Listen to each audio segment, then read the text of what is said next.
Hello everyone, and welcome back to the channel, and welcome to this new video. In this video we're going to be taking a look back at some older art. This is from a few years ago. Let's take a look at this piece. Here's the bottom part. Let me scan up to the top part.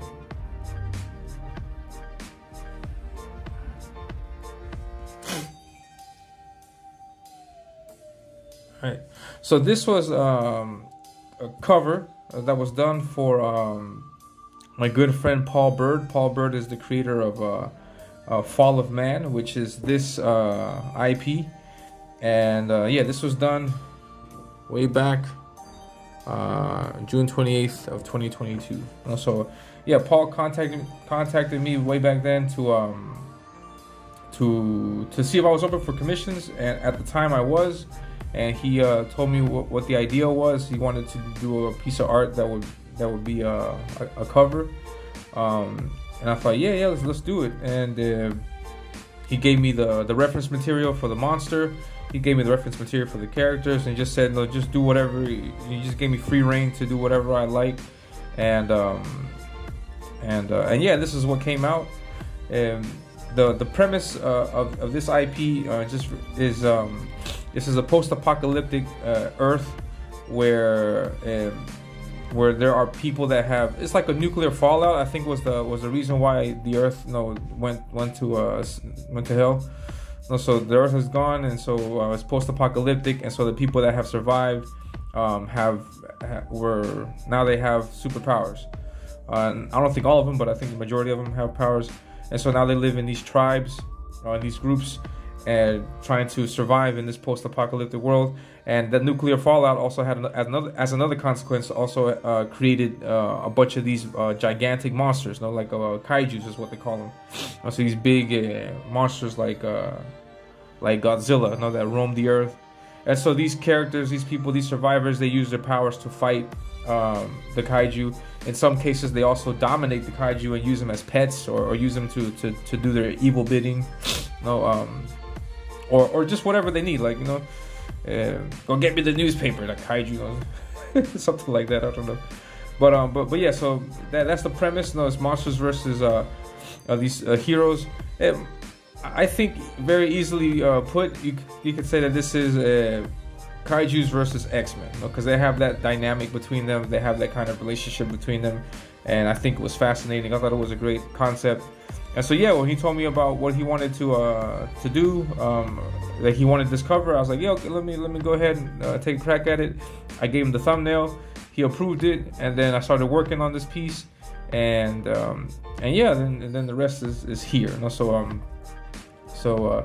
I got inspired for this shot from a I think it was a cover or a variant artwork or a panel I had seen of the X-Men. I think it was Magneto.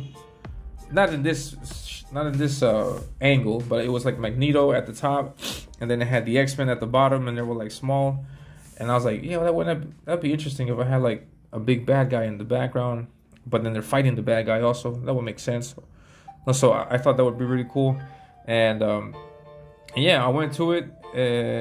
And so yeah, this is how you see the image, but the image is not really. This is not an upright image. The buildings everywhere. So the buildings help indicate where the image should tilt towards, and so like these buildings here, for example, and this building here. So the image, we see it like that, but you should tilt it like this. So you can see that the monster is coming at him from an angle, and then you have the guy coming down, doing the lightning, and then you got this guy. This guy's name is Ash. He's his power is like magma, like hot volcano stuff, lava stuff from his hand. So he's shooting that at the monster. Then you have this character here. His name is Eros. He's flying towards the bad guy. Then you have Kilat, who's the main character, and yeah, his powers are electricity. So he's coming down on him and hitting the monster with electricity. And so yeah, while the monster's coming and attacking them, he's got these tentacles, that come out from his back. They like tentacles. So I decided to draw one coming at them from the other angle. And so I got this close-up shot of this tentacle, which belongs to the monster, but it's wrapping around. And look at the sweet details on that. Check out the details. A lot of hatching and cross-hatching went into that. I think it came out great. I like the piece. There's this concept that they always tell you that to help with depth.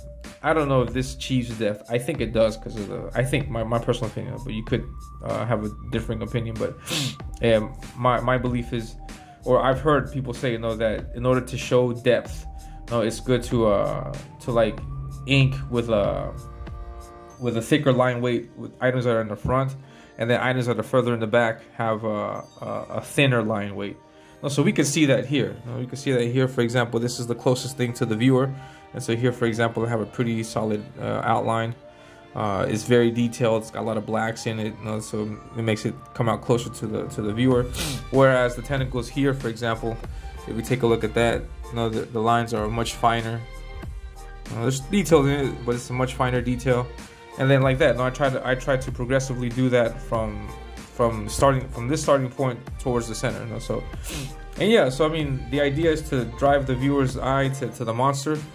So I hope I achieve that. If not, I mean, I'll continue practicing on it. But yeah, so post-apocalyptic world. This building is destroyed. As you can see, it's got plants all over it. It's so it's very much weathered and destroyed. There's roots and stuff all over it. And yeah, I had a lot of fun drawing this. It was close. This building is close to the viewer, so I thought it'd be cool if I rendered as much as I could. So I rendered, all the greenery, the leaves. I did the hatching on the building. Did cross hatching to indicate some shadows and stuff. I did a lot of cross hatching here to indicate shadows for Ash.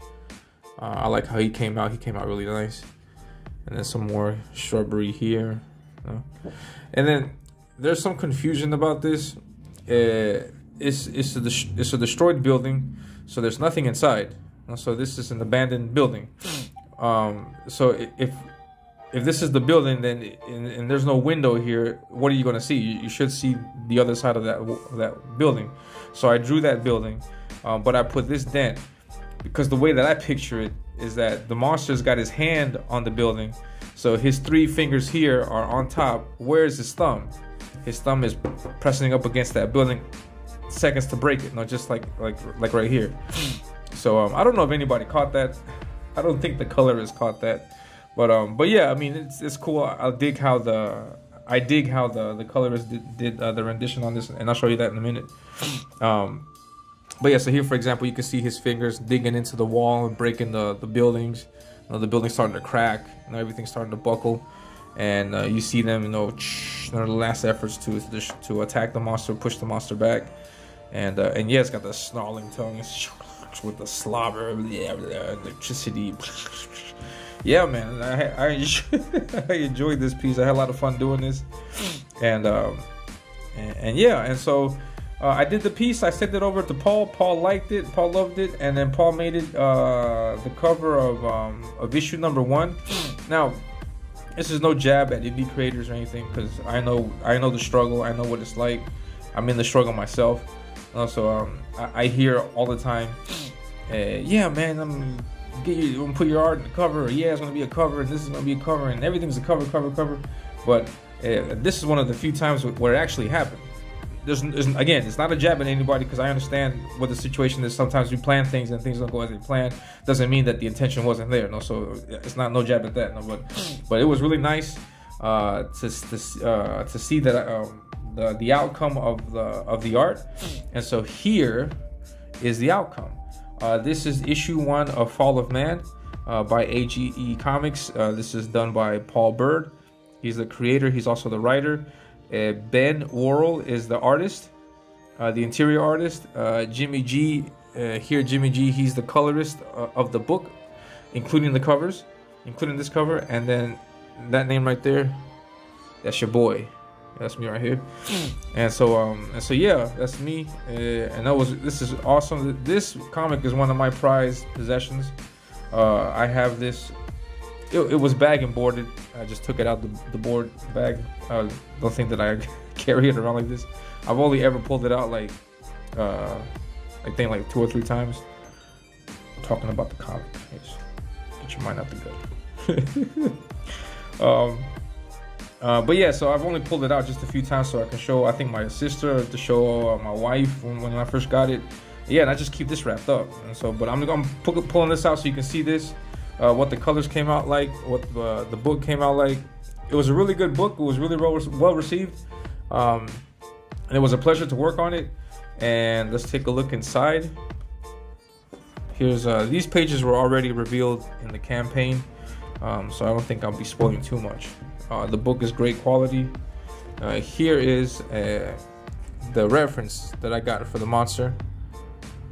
So that was got these things here, these horns, claws, and stuff like that. Got the long lashing tongue and that face. So I tried my best to capture that idea. I tried my best. I think I did pretty good.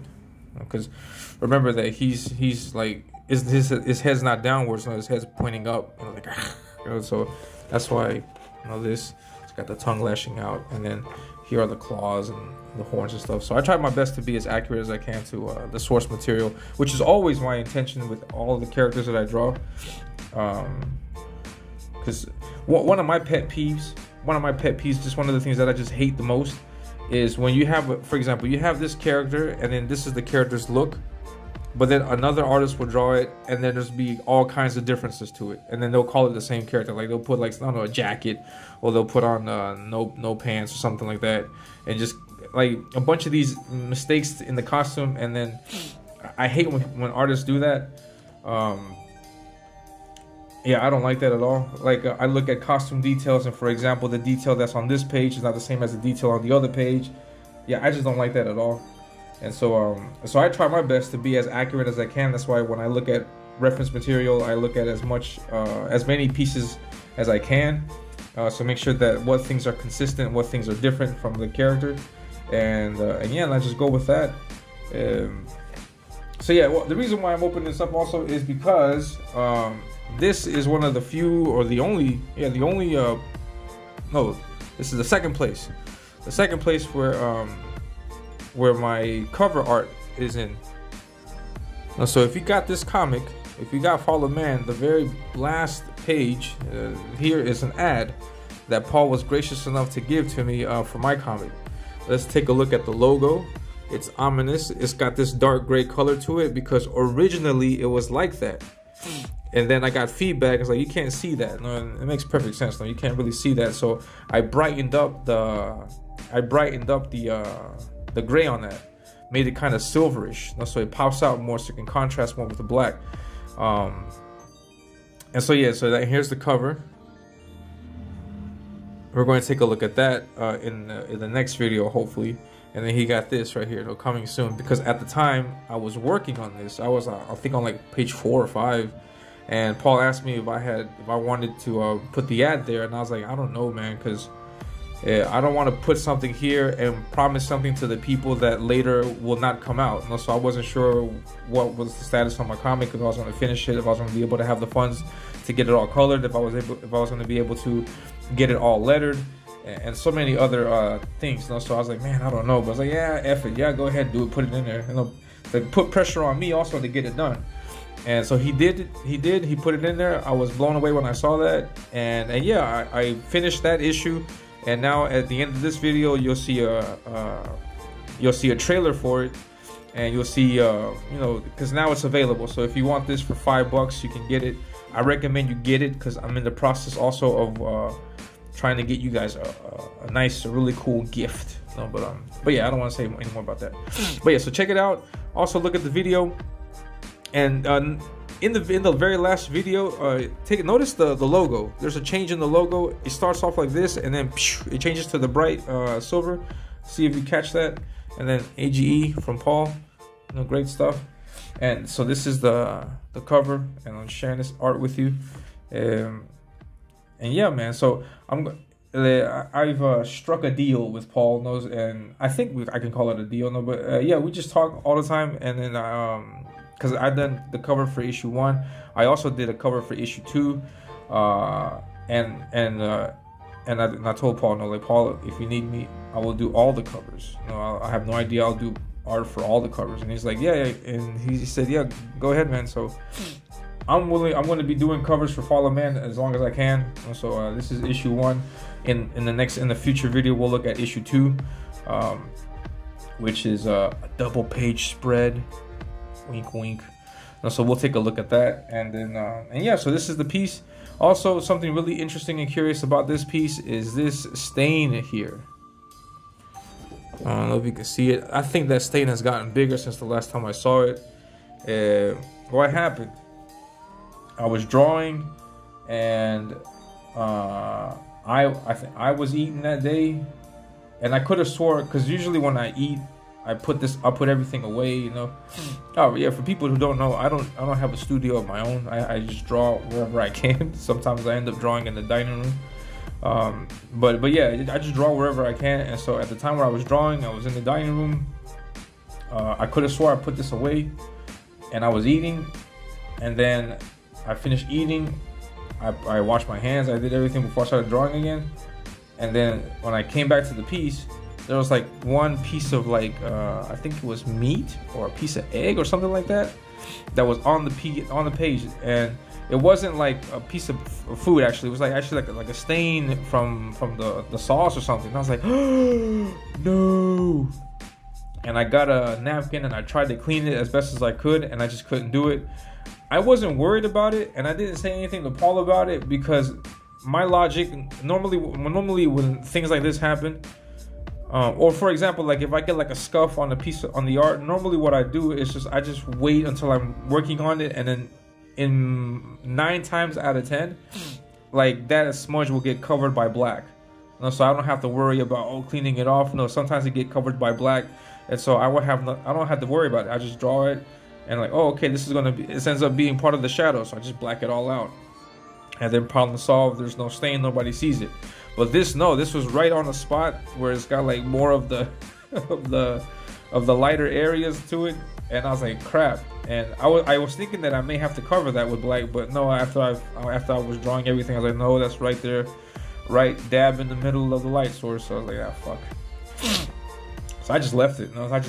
And I told Paul about it. He didn't really mind. He said that was okay, and yeah, so yeah, he said it was okay, and yeah, just left it.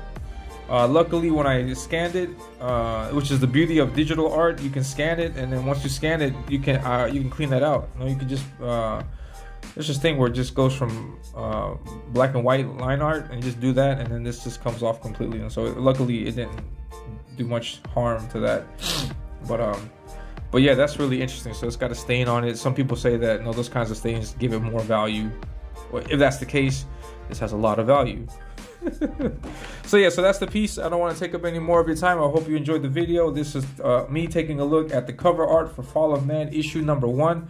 You can, if I'm not mistaken, you can currently get a copy of this, but not with this cover. I think now Paul is doing a reprint, a second edition of issue number 1 with a different cover, if I'm not mistaken. But I'll leave the link.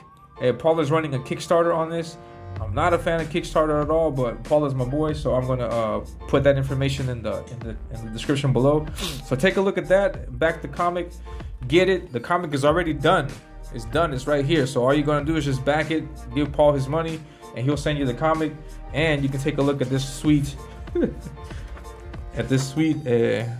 ad for Ominous.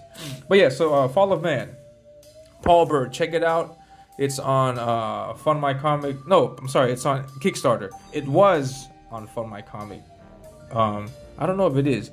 I'll take a look at it, and whatever links Paul has running, I'll put it in the description below. So please be sure to check that out. Follow Paul Byrd. That's BYRD, Paul BYRD of AGE Comics. He's on Twitter. He's all over the place. So I'll leave all his information in the description below. Be sure to follow him. And also, if you like the video, please hit that like button. Subscribe to the channel. Tell everybody about me. Share the video out. Tell your friends about me. Tell your mom about me. Tell everybody about me. Hit the like button.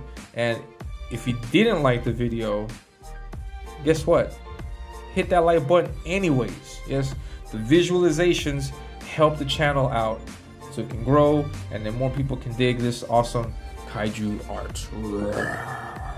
So hit that like button. Yes. So yeah, so that's it. You guys have a great day. I'll catch you in the next video. Goodbye. Hello, everyone. The time is finally upon us. Ominous Avenging Death is now available. Avenging Death is a short 10-page story that serves as a preview of what kind of art you can expect and the world you'll see in the main story of Ominous. In Avenging Death, we'll see Zadok take on the monstrous Deathmonger in a 10-page fight scene that'll be sure to get you hooked into the world of Ominous.